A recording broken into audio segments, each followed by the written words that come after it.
Olá, meus irmãos e minhas irmãs, paz seja convosco. Aqui é o pastor Isaac Costa e nós vamos dar continuidade ao estudo As Sete Igrejas do Apocalipse.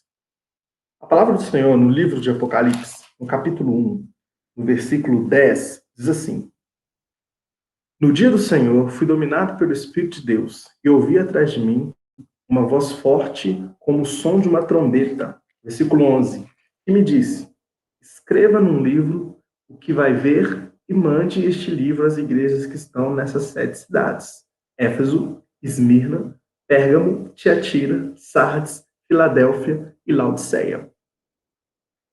Queridos, essa mensagem, essa palavra do Senhor revelada ao apóstolo João, onde ele diz que João deveria ver e ali escrever as igrejas que estão na Ásia, né? As 7 igrejas que estão na Ásia, pode ser interpretada numa primeira linha teológica sobre 7 eras, 7 igrejas simbolizando 7 eras, e cada comportamento de uma igreja representa o comportamento de uma era. Mas há também uma segunda interpretação teológica para esse texto, onde as 7 igrejas tinham 7 comportamentos diferentes, e esses comportamentos se aplicam em qualquer momento da vida humana e se aplica aos vários comportamentos que a igreja e as pessoas têm. Então, nós vamos seguir nessa segunda linha, onde esse comportamento, esses comportamentos que essas igrejas apresentam aqui, podem estar refletindo o comportamento da minha e da sua vida hoje. Nós vamos aprender com o Senhor o que ele diz para essas igrejas. E hoje nós vamos focar na terceira igreja, que é a igreja de Pérgamo. Ok? A igreja de Pérgamo, localizada na cidade de Pérgamo, era uma igreja rica, era uma igreja que estava numa cidade muito grande. Pérgamo era o epicentro cultural de Roma. Pérgamo era uma cidade que recebia vários visitantes, era uma cidade que tinha uma biblioteca famosíssima, né? Que é a Biblioteca de Pérgamo. Inclusive o termo pergaminho, né? Os pergaminhos derivam-se de Pérgamo, né? Antes os livros eram escritos em papiro, que vinha do Egito, e aí quando mudou-se o material de escrita, né? Ao invés de ser pergaminho, agora era pele de animal. Essa pele de animal deu o nome de pergaminho, e aí deriva-se da cidade de Pérgamo, né? Na cidade de Pérgamo que tem as bibliotecas com os pergaminhos. Então, era uma cidade famosíssima, uma cidade muito rica, uma cidade que recebiam vários visitantes, inclusive ela foi sede do Império, tá? Então, ela foi uma cidade muito conhecida e muito rica, muito famosa por isso, muito famosa pela cultura, muito famosa por biblioteca, pelas estátuas que tinha. Então, era uma cidade muito rica, muito famosa. E a igreja de Pérgamo era uma igreja que o Senhor começa dizendo: olha, vocês são fiéis, eu conheço vocês. Aliás, todas as cartas do Senhor começam dizendo: olha, eu conheço vocês. O Senhor nos conhece. E o Senhor sabe quem nós somos. E o Senhor começa dizendo: olha, eu conheço vocês. E aí nós vamos, nesse estudo, entender que o Senhor sabia que eles eram fiéis, sabiam que eles tinham suportado grandes atribulações, grandes perseguições, né? Mas, em um momento, eles começam a afrouxar. Em um momento, eles começam a se acomodar. E aí, o subtítulo aqui dessa mensagem hoje, esse estudo que nós vamos fazer aqui, a Igreja de Pérgamo, é perigo de se acomodar. O perigo de se acomodar. Por quê? O que é acomodar? Acomodar é quando ocorre quando nós nos convencemos de que algo que está errado é certo. Ou seja, é quando a gente pratica algo mesmo sabendo que está errado. Então a gente acomoda, a gente nos convence de que aquilo errado é o certo. E a gente começa a fazer isso achando que está tudo bem. E não é, e não pode ser assim, isso é muito perigoso. Alguém que está firme e fiel, uma igreja firme e fiel, daqui a pouco começa a permitir algumas coisas, mesmo sabendo que essas coisas não estão de acordo com a vontade de Deus. Nós vamos refletir no texto onde fala especificamente a igreja de Pérgamo.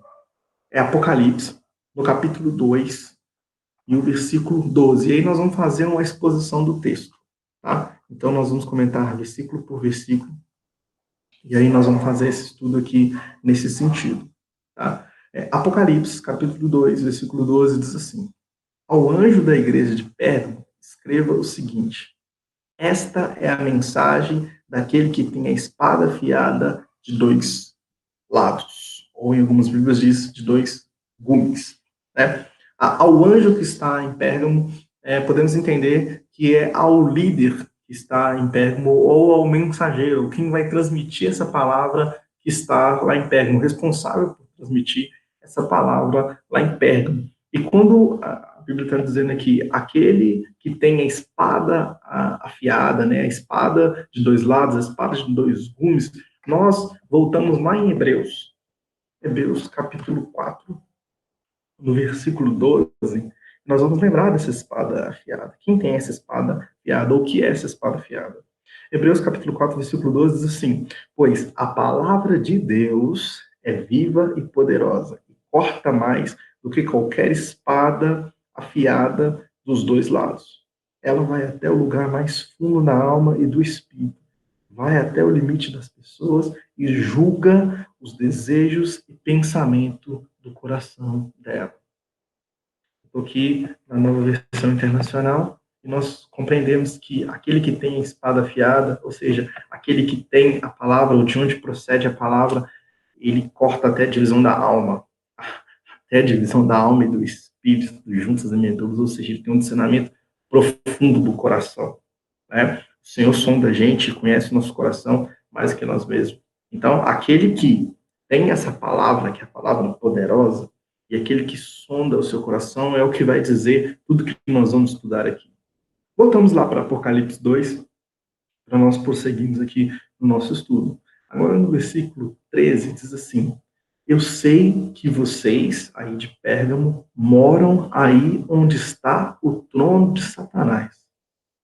Vocês são fiéis e não abandonaram a fé que tem em mim, até mesmo quando Antipas, minha testemunha fiel, foi morto aí em Pérgamo, onde Satanás mora. Irmãos, poucos textos da Bíblia nós vamos ouvir ou estudar uma afirmação tão direta dizendo da parte do Senhor aonde Satanás mora, o trono de Satanás. Eu sei que vocês em Pérgamo estão onde está o trono de Satanás. Querido, possivelmente essa menção é para um lugar que tinha na cidade de Pérgamo que é chamado de altar de Pérgamo ou altar de Zeus. Esse altar é muito famoso, inclusive até hoje existem destroços desse altar lá, né? Existe ainda algo que possa lembrar esse altar lá. Que altar era esse? Esse era o altar que era o epicentro da idolatria em Pérgamo. Lá eram adorados os deuses, os Zeus da mitologia grega, era adorado Atena, era adorado, enfim, Apolo, vários outros deuses lá. E esses deuses praticavam várias imoralidades, moralidade sexual, a idolatria em si era um lugar que o Senhor chamou de o trono de Satanás. Era um lugar que o Senhor disse, olha, esse lugar é onde o demônio mora, esse lugar é o assento do diabo, esse lugar não é um lugar bom, esse lugar é um lugar onde as pessoas praticam muito paganismo e idolatria e toda perversão que não agrada ao Senhor. E aí, o texto também diz sobre Antipas. E quem era Antipas? Antipas era um líder da igreja em Pérgamo que conduzia todo o ensinamento e o culto lá em Pérgamo. Esse Antipas, a palavra ressalta aqui que ele é um homem fiel. Por quê? Porque Antipas ele, mesmo nessa cidade de controvérsia, nessa cidade de idolatria, ele permanecia na sã doutrina do Senhor. E ele teve coragem de desafiar o povo, ou desafiar as pessoas que queriam introduzir essa cultura idólatra dentro da igreja. Como resultado disso, Antipas foi morto. E ele foi carbonizado dentro de um boi de ferro. Colocaram ele lá dentro, carbonizaram ele, fizeram dele uma oferenda para os deuses pagãos. Então, Antipas, ele era um líder fiel e ele não se acomodou, ele não concordava com aquela sujeira que tinha ali. Ele não concordava com aquela idolatria que tinha, ele não concordava com aquela adoração que não era o verdadeiro Deus. Então, por isso, eles queimaram ele e eles fizeram dele um mártir. E a Bíblia ressalta, dizendo, olha, ele foi fiel. E a igreja, quando estava aqui contigo, era uma igreja fiel, era uma igreja firme, né? Mesmo no trono ali, no epicentro ali da adoração a Satanás, a idolatria e toda coisa ruim que isso proferia, ele conseguiu ser fiel, Antipas conseguiu ser fiel e toda a igreja ser fiel, mesmo após a morte de Antipas. A igreja permaneceu fiel por um tempo. Depois a igreja foi caindo e a gente vai entender o que é isso. No versículo 14 do capítulo 2 de Apocalipse, diz assim, mas tenho algumas coisas contra vocês. Há entre vocês alguns que seguem o ensinamento de Balaão, que mostrou a Balaque como fazer com que o povo de Israel pecasse, dizendo que os israelitas deviam comer alimentos oferecidos aos ídolos e cometer imoralidades. Perceberam o que aconteceu aqui? Vocês eram fiéis, vocês resistiam, vocês peitavam, vocês batiam firme na palavra que é verdade, ficavam com ela, só que com o passar do tempo, vocês foram acomodando. Com o passar do tempo, vocês foram relaxando. E agora, há entre vocês pessoas que ensinam imoralidades. Agora está entre vocês pessoas que, sabendo o que é errado, ainda continuam praticando o que é errado. Pessoas que conhecem a palavra, conhecem a verdade e ainda assim estão flertando com o mal. E o exemplo dado aqui é o exemplo de Balaque, Balaão e Balaque. Vocês lembram de Balaão e Balaque? Balaão era o profeta que, por dinheiro, foi profetizar contra o próprio povo de Deus. Lá no livro de Números, no capítulo 22, vai dizer sobre Balaão e Balaque.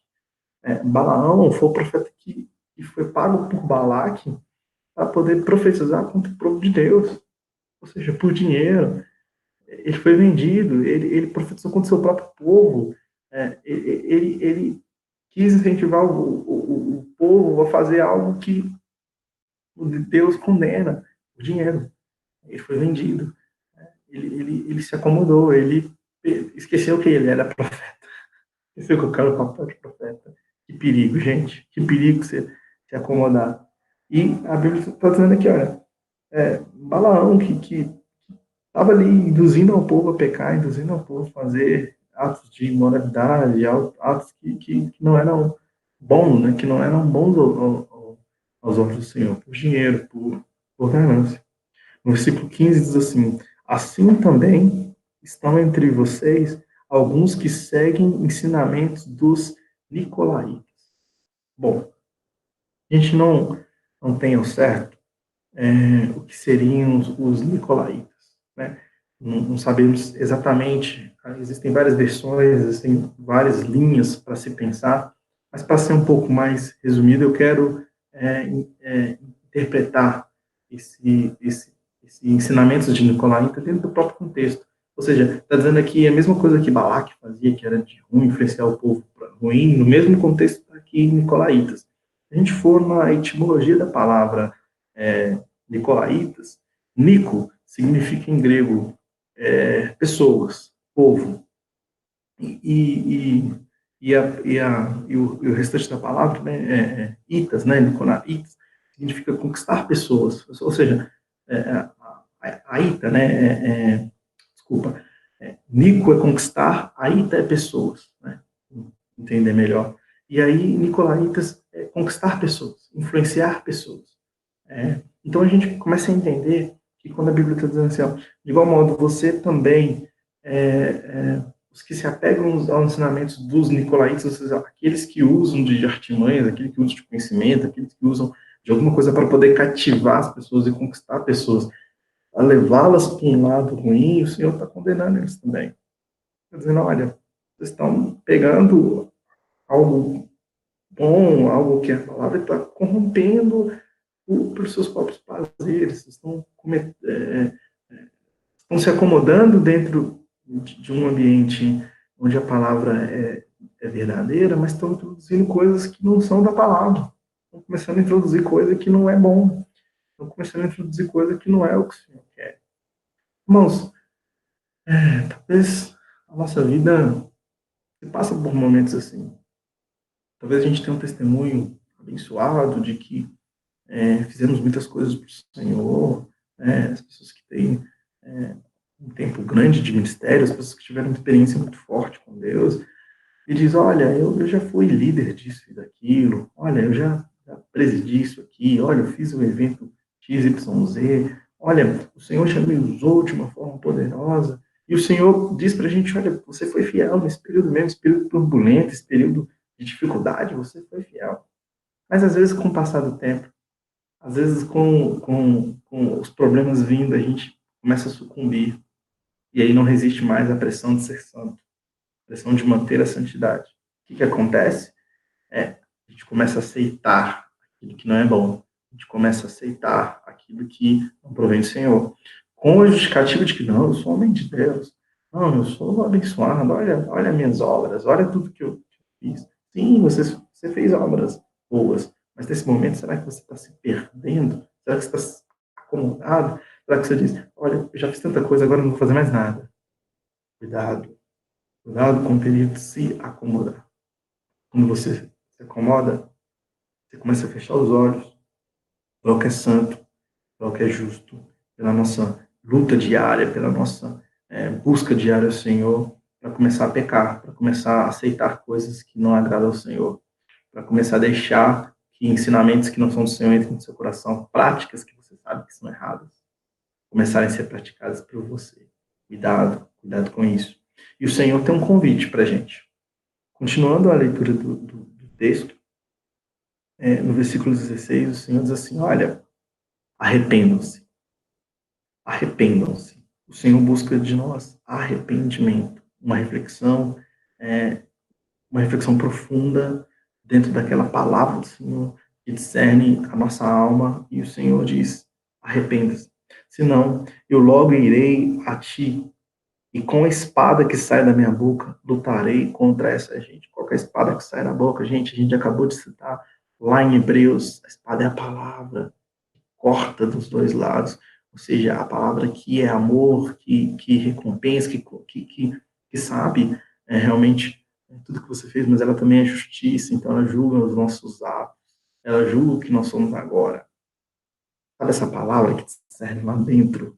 A palavra que o Senhor vem, e vem contra a gente que pratica as obras que não agradam a Ele, porque Ele vem lutar contra essa gente. Por isso que Ele nos convida ao arrependimento, gente, a deixar para trás o que não é do Senhor, deixar para trás o que não agrada ao Senhor e se arrepender.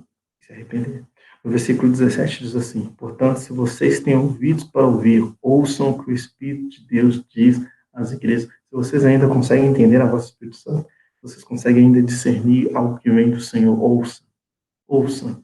É uma oportunidade que o Senhor está dando para a gente. Vamos ouvir o Espírito Santo. O que o Espírito Santo está nos dizendo. Gente, vamos parar de praticar essas obras que não agradam ao Senhor. Vamos parar de praticar essas pseudo-obras boas que no final não é o que o Senhor queria que nós praticássemos. Vamos voltar para o centro da adoração do Senhor, para o propósito da nossa vida. Porque o Senhor tem promessa para nós. E nós terminamos aqui com o último versículo aqui sobre a carta de Pérgamo.